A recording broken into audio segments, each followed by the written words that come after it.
Salut à tous, bienvenue pour le premier épisode de la nouvelle formule du JT des séries version fanatique. La chasse aux sorcières est enfin lancée. On a découvert il y a quelques jours les premières images du reboot de la série Charmed et le moins qu'on puisse dire c'est que ça a suscité un énorme tollé.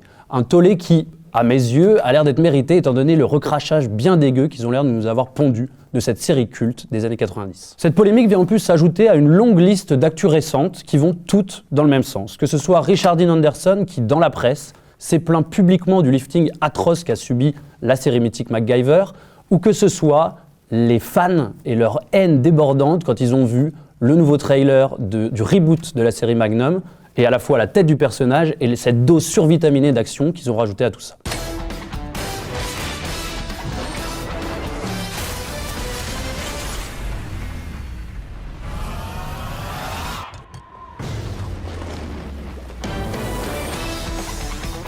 J'avais donc envie d'écrire ce premier édito du JT des séries Nouvelle Formule des Fanatiques comme un message aux showrunners en leur disant « S'il vous plaît, laissez-nous tranquilles avec vos reboots, les séries cultes des années 90 et des années 2000 vieillissent très bien sans nous. » Alors en tant que spectateur assidu des salles obscures, on était déjà habitué puisque le cinéma et Hollywood en général est drivé par le monde du reboot, jusqu'à l'overdose même, mais maintenant si même le monde des séries s'y met, on n'est pas rendu. Alors pour faire le tour de l'actualité des séries du moment, je vous ai d'abord sélectionné 3 grosses news qui, moi, personnellement, soit me plaisaient, soit pour moi étaient vraiment les plus importantes de l'actualité du moment. C'est sans doute le projet le plus alléchant niveau série depuis bien longtemps qui va nous être donné à voir cet été sur la plateforme Hulu, puisqu'on va enfin voir la série Castle Rock, qui est le partenariat incroyable, le partenariat bandant même j'oserais dire, entre Stephen King et J.J. Abrams. On a d'ailleurs eu le droit il y a quelques jours à des premières images, une première vraie bande-annonce de ce qui va se dérouler dans cette série. C'est un peu, pour faire court, le menu maxi best-of de tout l'univers de Stephen King, dans sa ville mythique de tous ses romans. Et on aura le droit à un mélange de tous ces personnages, de toutes ces influences, notamment par exemple une intrigue qui se déroulera au pénitencier de Shawshank, qu'on connaît bien pour ceux qui adorent le film, et moi le premier, Shawshank Redemption avec Morgan Freeman. Pour ce qui est de la tonalité de la série, on sera bien sûr dans du typique Stephen King, du très creepy, du très dark, un univers qu'on adore, qu'on avait pu retrouver par exemple dans le film Ça, qui avait ce petit côté enfantin, mais qui au niveau de l'atmosphère était particulièrement réussi. Et la réponse, ce sera donc le 25 juillet sur la plateforme Hulu. Autre grosse news, autres images qui ont filtré ces dernières semaines, c'est bien évidemment les images de la série en préparation par Nicolas Winding Refn pour Amazon. Cette série qui s'appellera Too Old to Die Young et qui a, en gros, je pense que le réalisateur était tellement excité qu'il a lâché la bande-annonce tout simplement sur Twitter sans demander la permission à quiconque. Elle a été reprise par Miles Teller qui aura donc le leading role, vous vous souvenez, l'acteur principal du film incroyable Whiplash. Et donc ça nous a révélé en gros l'essence même de la série, ce qui sera aussi l'essence même de l'univers de Nicolas Winding Refn, c'est-à-dire un univers très flashy et une mise en scène très stylisée de la violence. Ça va vraiment décaper, c'est en 2019 sur Amazon. Autre actu, série importante du moment pour moi, et c'est marrant parce que je me contredis un peu avec ce que j'ai dit dans l'édito, c'est bien les nouvelles qu'on a enfin de ce reboot du film Watchmen et surtout du comics d'Alan Moore, qui sera créé de toutes pièces par Damon Lindelof, le showrunner mythique de The Leftovers et surtout de Lost, Big Up Nora. Il a enfin révélé des infos sur le casting, sur aussi les directions qu'il va prendre, puisqu'il a juré qu'il allait en faire une adaptation toute personnelle, donc s'éloigner un peu de l'univers fou d'Alan Moore. Ça nous donne 2 partis pris qu'on peut dégager de tout ça, c'est-à-dire que la première chose, il a sélectionné un casting uniquement de personnes entre 40 et 80 ans. Donc un casting un peu senior, un peu vétéran, parmi lesquels on peut compter Regina King, qui est juste sublime dans The Leftovers, et puis le mythique Don Johnson de Miami Vice. Et puis le deuxième parti pris de Damon Lindelof, c'est de situer son Watchmen dans une autre temporalité. On sait que le Watchmen des films, par exemple, se déroule dans les années 80, dans une Amérique où les États-Unis auraient gagné la guerre du Vietnam. Là, il a décidé et il a annoncé de vouloir en faire une version contemporaine. On n'en sait pas plus, on attend d'en savoir beaucoup plus, mais on peut être sûr d'une chose, c'est que Damon Lindelof va réussir son pari. Ça a fait l'effet d'une bombe sur les réseaux sociaux, mais on a pu enfin voir des images du nouveau projet de Matt Groening pour Netflix.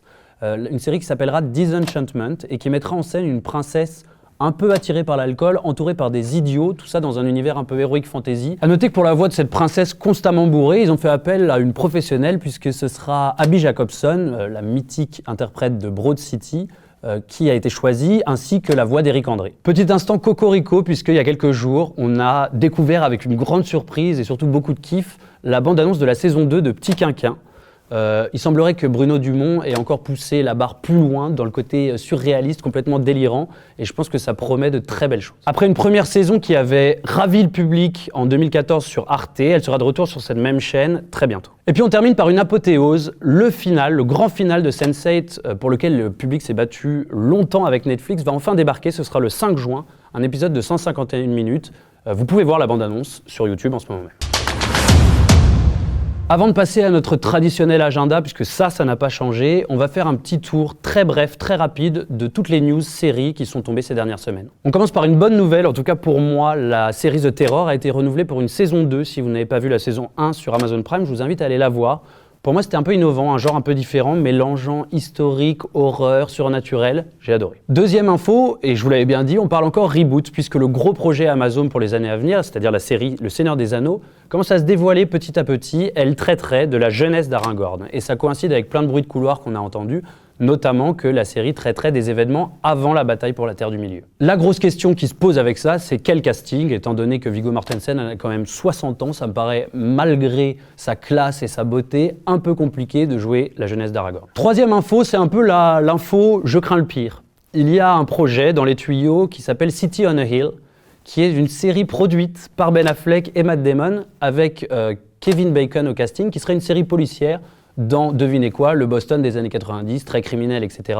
Je sens le déjà-vu et le réchauffer. Après la série The Last OG, Jordan Peele continue son expédition dans le monde des séries avec une nouvelle série qui s'appellera The Hunt et qui se déroulera à la fin des années 70 dans New York et qui constituera une sorte de chasse aux nazis. En fait, c'est un événement de l'histoire américaine où des hauts fonctionnaires américains essayaient peu à peu d'établir un quatrième Reich aux États-Unis. C'est une histoire vraie.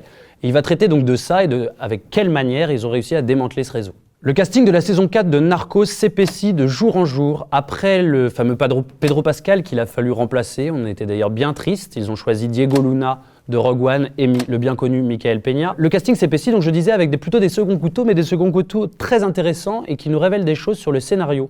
En fait, beaucoup d'acteurs très importants mexicains ont été sollicités et appelés pour le casting, ce qui tendrait à dire, et cette fois ça va se confirmer, qu'on traiterait bien du cartel de Sinaloa et donc de tout ce qui s'est passé au Mexique dans une époque plus récente. Et puis on termine juste par un petit kiff perso. Amazon a annoncé pour mon plus grand plaisir une série biographique sur Maradona et j'ai beaucoup aimé la manière dont le futur showrunner a présenté les choses. Il a dit que ça traiterait autant de sa vie de footballeur que de sa vie d'homme. Donc je m'attends à beaucoup de choses, notamment énormément de coke et puis dans l'enfer de Napoli. Pour ceux qui s'inquiétaient, pas de panique, on continue le traditionnel agenda du JT des séries. Prenez un papier, un crayon et notez toutes les dates des séries importantes du moment. On commence, comme d'habitude, par les nouveautés séries. J'avais envie de commencer par une série qui s'appelle Picnic at Hanging Rock, qui est une série directement inspirée d'abord d'un roman, mais aussi d'un film de 1975 qui a été réalisé par le génial Peter Weir. Vous savez, c'est le mec qui a fait The Truman Show ou Le Cercle des Poètes Disparus, un de mes films préférés. Et là, il met en scène la vie d'un pensionnat en Australie qui va être complètement bouleversé par des disparitions mystérieuses. C'est diffusé en ce moment même sur Amazon avec notamment Nathalie Dormer au casting. Vous savez, Marjorie Tyrell, tout le monde la reconnaît. Et ben, c'est elle qui a le premier rôle et je pense que c'est très très bien. Et puis on enchaîne avec Patrick Melrose, la série Showtime qui est mon coup de cœur du moment avec au casting le génial Benedict Cumberbatch. C'est un peu l'histoire d'un enfant au passé tragique, notamment avec des sordides affaires liées à son père, et qui essaye un peu de se faire une place dans le monde et qui est surtout un énorme addict à toutes sortes de drogues. Donc c'est très pop, c'est très osé au niveau esthétique. Ça c'est vraiment mon gros conseil du mois. La troisième série, c'est la série Pause, et là je vais aller très vite puisque Nora en a déjà parlé le mois dernier. C'est une série de Ryan Murphy, American Crime Story, American Horror Story, avec celui que j'adore, Evan Peters. Et ça se déroule dans le New York des années 80 et ça traite beaucoup de cette culture queer, de la ball culture, ce qu'on appelle la ball culture. Et puis il y a tout un parallèle avec l'ère du luxe qui commence avec Trump. C'est très intéressant.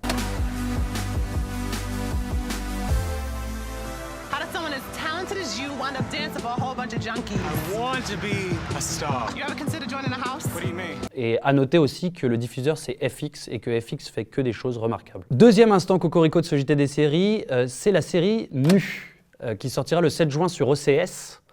C'est la série What the Fuck française qui a été drivée par Olivier Fox. Et en fait, c'est l'histoire d'un flic qui tombe dans le coma et qui se réveille quelques années plus tard alors que la société en fait, a adopté une nouvelle règle. Tout le monde doit être nu. pour plusieurs raisons, un réchauffement climatique, mais aussi une ère de la transparence, où tout le monde a peur que chacun cache des choses, etc. Et donc ils se retrouvent plongés dans cette société complètement folle. C'est une société qui est complètement déstabilisée parce qu'un crime a été commis et on retrouve le corps d'un homme mort, habillé. Et puis je termine en disant un mot de la première série danoise de Netflix, la série The Rain, qui m'a particulièrement plu. Alors oui, ça a un côté assez teenager, un peu à la The 100. C'est un peu un mélange de The 100 et de Walking Dead, mais je trouve que c'est assez accrocheur et plutôt bien ficelé, donc allez vous faire une idée sur la plateforme Netflix. Et puis on termine ce JT des séries par les séries qui reviennent pour une nouvelle saison, et j'avais envie de me faire plaisir et donc de me mettre un petit kiff perso.